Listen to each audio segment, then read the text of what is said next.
Il faut bien le reconnaître, par toutes sortes de moyens, sous toutes sortes de formes et avec toutes sortes de degrés, de nuances, la vie propre cherche à s'exprimer.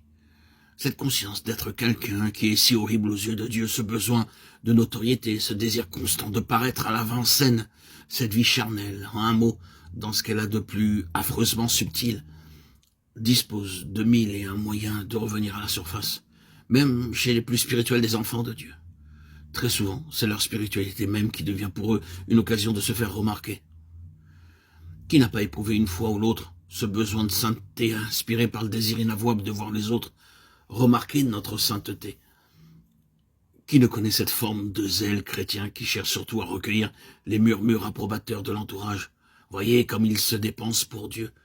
Il ne faut pas s'y tromper. La chair peut s'insinuer jusque dans les choses les plus sacrées. Elle peut se draper dans les apparences les plus spirituelles. Nos aspirations les plus pures, en apparence, notre spiritualité la plus sincère, notre consécration la plus fervente, peuvent à notre insu reposer sur un mobile charnel, le besoin de paraître. L'action de la chair est si insidieuse, ses ressources sont si subtiles que Dieu seul sait quand elle a été vraiment dominée. Pour que l'onction puisse se manifester et nous faire entrer dans la plénitude de nos vocations, il faut que la chair ne soit plus un danger pour l'œuvre de Dieu. Quand et jusqu'à quel point il en est ainsi pour chacun de nous, Dieu seul peut le dire. Plus d'un d'entre nous, frères et sœurs, pourra attester que malgré leur consécration sans réserve, malgré le profond sérieux de leur service pour le Seigneur, ils ont découvert un beau jour que l'idée qu'ils se faisaient de l'œuvre de Dieu était après tout leurs idées à eux, et qu'en réalité la pensée du Seigneur était tout autre. Pendant longtemps, nous aussi, nous avons cru que nos idées personnelles représentaient la volonté du Seigneur quant à son œuvre, jusqu'au jour où nos yeux se sont ouverts à ce qu'il y avait précisément de personnel dans notre manière de voir.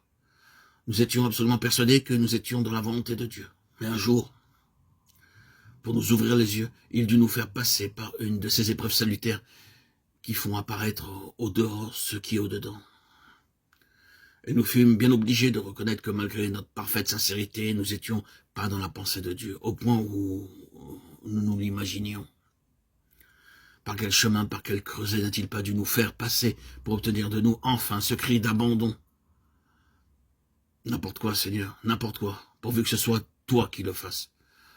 Nous aurions affirmé avec une grande énergie, avec toute la force de notre conviction, que nous étions prêts à faire toute sa volonté.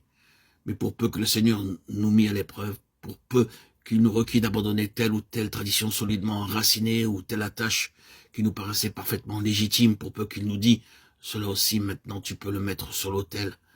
Coupe avec cela, laisse-le tomber. » Nous ne l'aurions pas fait, nous n'aurions pas pu aller jusque-là. Et il a fallu descendre avec Dieu dans de vrais abîmes pour obtenir que ces choses perdent leur emprise sur nous. Ce qui nous paraissait en parfaite harmonie avec le plan éternel de Dieu.